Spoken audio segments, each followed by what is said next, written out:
नमस्कार, capital TV देख रहे हैं आप। मैं हूं आपके साथ पूजा। ब्रेकिंग नाउ में बड़ी खबर दिल्ली की राजनीति से जुड़ी हुई आपको बता रहे हैं, जहां एक तरफ दिल्ली के मुख्यमंत्री अरविंद केजरीवाल शराब घोटाले को लेकर बुरे तरीके से फंसे हुए हैं। ईडी की तरफ से 8वां समन भी जारी किया जा चुका था और 4 मार्च की पेशी की तारीख तय की गई थी, पर पूरी की पूरी आम आदमी पार्टी केजरीवाल बचने के लिए तमाम तरह की तकड़मबाजी अपना रही है। इसी से जुड़ी बड़ी अपडेट और बड़ी जानकारी आपको ये दे दे कि दिल्ली का बजट 4 मार्च को पेश किया जाएगा। आतिशी मार्लेना बजट पेश करेगी। अब तक आज विधानसभा का 13वां दिन है, लेकिन अब तक बजट पेश नहीं किया गया था, जिसको लेकर कई तरह के सवाल भी खड़े हुए थे। एलजी ने केजरीवाल को चिट्ठी भी लिखी थी, लेकिन अब बड़ी और ताजा अपडेट ये सामने आ रही है कि 4 मार्च को बजट पेश किया जाएगा। तो ये क्या नया ड्रामा है अरविंद केजरीवाल का, आम आदमी पार्टी का, बताएंगे आपको इसे के पीछे की राजनीति। मेरे साथ जुड़े हैं कैपिटल टीवी के एग्जीक्यूटिव एडिटर राजीव जी। सर, 4 मार्च को ही ईडी के सामने पेश होना है और अब तक तो बजट पेश नहीं हुआ था, लेकिन अब तारीख सामने आई है कि 4 मार्च को पेश होगा। इसके पीछे क्या चालाकी करना चाहते हैं केजरीवाल? देखिए, अरविंद केजरीवाल से बड़ा धूर्त नेता हिंदुस्तान की राजनीति में अभी कोई नहीं है। इतनी धूर्तता जिसके लिए नोबेल पुरस्कार मिलना चाहिए, जैसे मांग भी अरविंद केजरीवाल ने किया था कि हम जितने मेहनत से काम करते हैं उसके लिए नोबेल प्राइज मिलना चाहिए, लेकिन नोबेल कमेटी के पास कोई कैटेगरी अभी नहीं है कि सबसे धूर्त नेता कौन है दुनिया का, उसके लिए नोबेल प्राइज मिले। क्योंकि अगर सीधे सामना करना है कि ईडी सीबीआई के ऊपर आरोप लगाओ या कानून का दरवाजा खटखटाओ या फिर सुप्रीम कोर्ट हाई कोर्ट में जाकर अपील करो कि ये इलीगल समन भेजा जा रहा है, हमें इस घोटाला से कोई लेना देना नहीं है, तो एक बात होती है कि सीधे लड़ने के लिए तैयार है। शुतुरमुर्ग की तरह अपनी गर्दन अंदर छुपा लोगे और लोमड़ी की तरह राजनीति करोगे तो लोग देख रहे हैं कि तुमने पहले भी जब समन के समय जाना था पेश होने के लिए तो एक नया पैतरा लिया और वो था विश्वास मत हासिल करना है।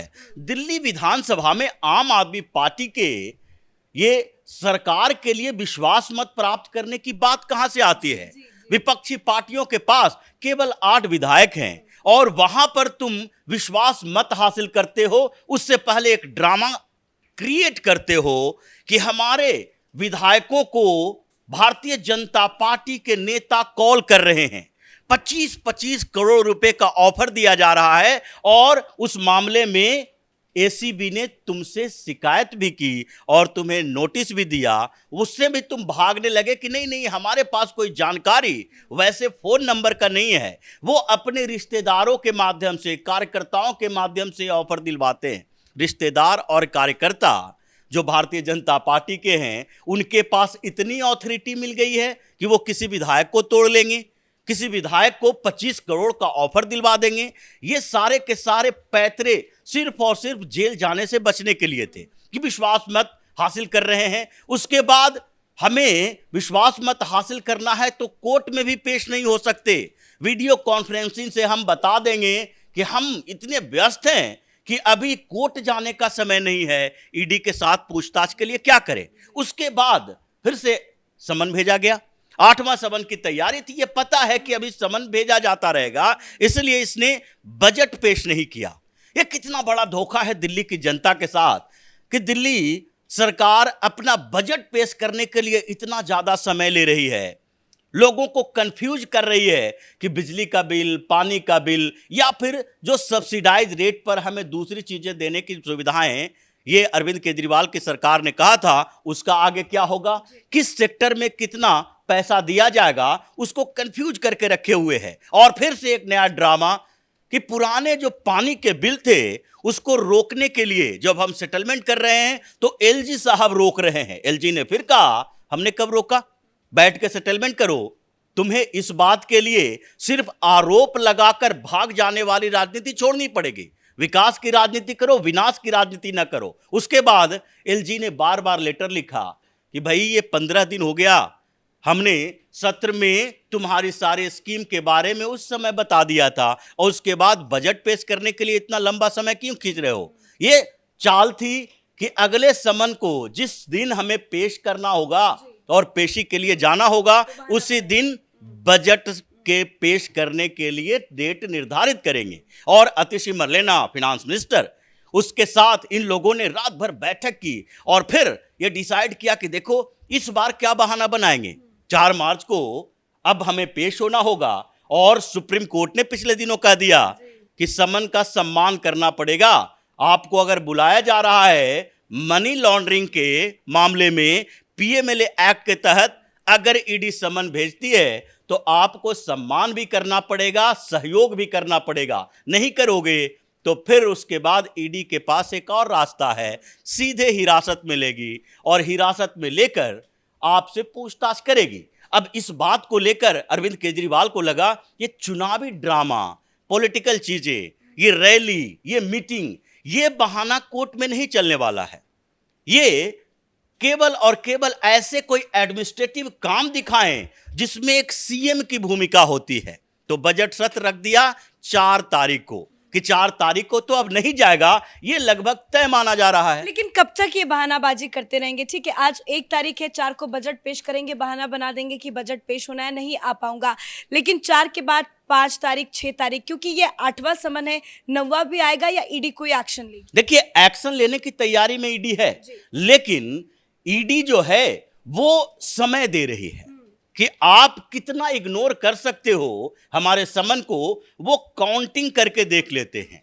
10 समन तो उनको भी भेजा गया था, सोरेन को, और सोरेन भी इंतजार करता रहा अब होगा। हाई कोर्ट गया, सुप्रीम कोर्ट गया, वहां से भी रिजेक्ट हो गया कि नहीं, समन का जवाब देना पड़ेगा, आपको सहयोग करना पड़ेगा, फिर सरेंडर करना पड़ा। अब अरविंद केजरीवाल को ये जो ईडी है जो बार बार समन भेज रही है और उसमें ज्यादा गैप नहीं रख रही है, ऐसा नहीं कि 15 दिन के बाद, 20 दिन के बाद पेशी होगी। आप 4 मार्च को अगर करोगे, पेश होने से मना करोगे, उसके बाद फिर से एक समन जारी होगा और फिर आपको समय दिया जाएगा 13 मार्च का, 12 मार्च का, ये 6-6 दिन, 5-5 दिन का समय दिया जाएगा।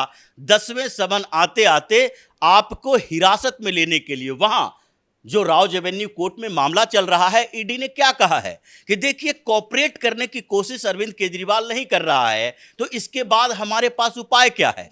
हमारे पास उपाय तो यही है कि हम उनके घर पर जाएं, उनको हिरासत में लें, पूछताछ में सहयोग ना अगर होगा और हमारे सवालों का जवाब नहीं दिया जाएगा तो सीएम हाउस से हम अरेस्ट करेंगे। मतलब जो आम आदमी पार्टी की तरफ से बार बार ये दलील दी जा रही है कि ये मामला कोर्ट में है, ईडी इंतजार करे, कोर्ट में सुनवाई हो जाए, 16 मार्च की सुनवाई की जो बात आम आदमी पार्टी कर रहे हैं, उससे पहले ईडी अपना बैकग्राउंड स्ट्रांग कर रही है, क्योंकि जो इन दिनों समन जारी किए जा रहे हैं उसमें टाइम का गैप बहुत ज्यादा नहीं है।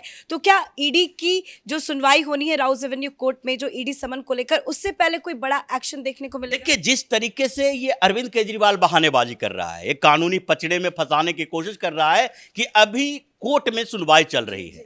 कोर्ट में अरविंद केजरीवाल गया था, क्या अरविंद केजरीवाल ने राव एवेन्यू कोर्ट में या दिल्ली हाई कोर्ट में या सुप्रीम कोर्ट में अपील की थी, याचिका दायर की थी कि हमारे पास इलीगल समन भेजा जा रहा है?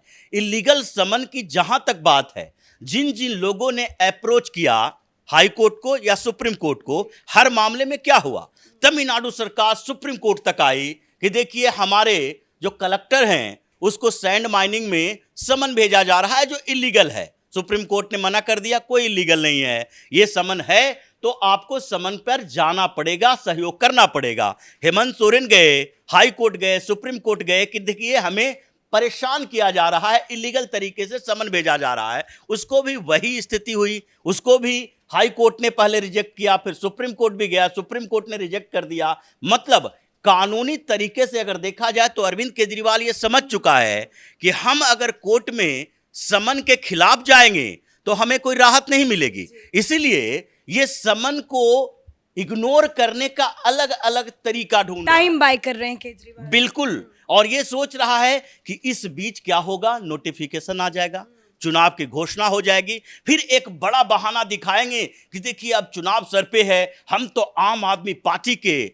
सबसे बड़े नेता हैं, स्टार प्रचारक हैं, कन्वेनर हैं। अब ऐसे में अगर ईडी के सामने हम पेश होते हैं, इसमें हमारा समय खराब होगा। जब जब समन की तारीख आएगी तब तब ये कोई रैली, कहीं जाने का, ज्वाइंट रैली, अब तो कांग्रेस के साथ गठबंधन भी है, तो ये कहेगा कि हम राष्ट्रीय पार्टी बन चुके हैं और पूरे देश में हमें चुनाव करवाना है। इसीलिए असम से लेकर गुजरात तक हर जगह ये अपना उम्मीदवार खड़ा कर रहा है कि ये बताना इनके लिए आसान होगा कि आज हमें असम रैली करने जाना है, गुजरात रैली करने जाना है, पंजाब रैली करने जाना है। तो ये समय ले रहा है किसी तरीके से नोटिफिकेशन आ जाए चुनाव का और उसके बाद एक बड़ा बहाना दे दे। लेकिन ईडी इसीलिए जल्दी जल्दी समन भेज रही है कि ये 8वां समन है, 9वें समन में अगर नहीं जाएगा और उस समय राउज एवेन्यू कोर्ट में जो मामला चल जाएगा, उसी समय हम इसे हिरासत में लेने की मांग करेंगे, कोर्ट से वारंट लेंगे और कोर्ट अगर कहेगा तो उसके अनुसार हमें इसको गिरफ्तार करने की हरी झंडी मिल जाएगी। और यही तैयारी है, ज्यादा समय नहीं है। केजरीवाल भगोड़ा घोषित हो चुका है ईडी की तरफ से, अब आगे केजरीवाल की गिरफ्तारी ही बची हुई है। धन्यवाद सर अपडेट के लिए। तो कुल मिलाकर देखा जाए तो ये पूरा मार्च का महीना केजरीवाल के लिए बहुत मुश्किल भरा रहने वाला होगा, क्योंकि 16 मार्च को तो ईडी समन को लेकर राउज एवेन्यू कोर्ट में सुनवाई होनी है, पर उससे पहले ही केजरीवाल को लेकर ईडी बड़ा एक्शन ले सकती है, क्योंकि ईडी की तरफ से बार बार समन्स पर समन्स भेजे जा रहे हैं। अब तक 8 समन भेजा जा चुका है, 4 तारीख को पेश होने के लिए कहा गया है। लेकिन 4 तारीख को लेकर अब बड़ी खबर ये सामने आ रही है कि दिल्ली सरकार बजट पेश करेगी तो केजरीवाल ये बहाना बना सकते हैं कि बजट पेश होना है, हम नहीं मौजूद हो सकते हैं। लेकिन ईडी केजरीवाल की ये चालाकी ज्यादा दिनों तक अब चलने नहीं देगी, क्योंकि ईडी ने भी अपनी पूरी तैयारी कर ली है, सुप्रीम कोर्ट ने भी हरी झंडी दे दी है। तो कुल मिलाकर केजरीवाल की गिरफ्तारी की उल्टी गिनती शुरू हो गई है। इस बड़ी खबर में मेरे साथ फिलहाल इतना ही। कैमरा पर्सन अशोक के साथ मैं पूजा, कैपिटल टीवी।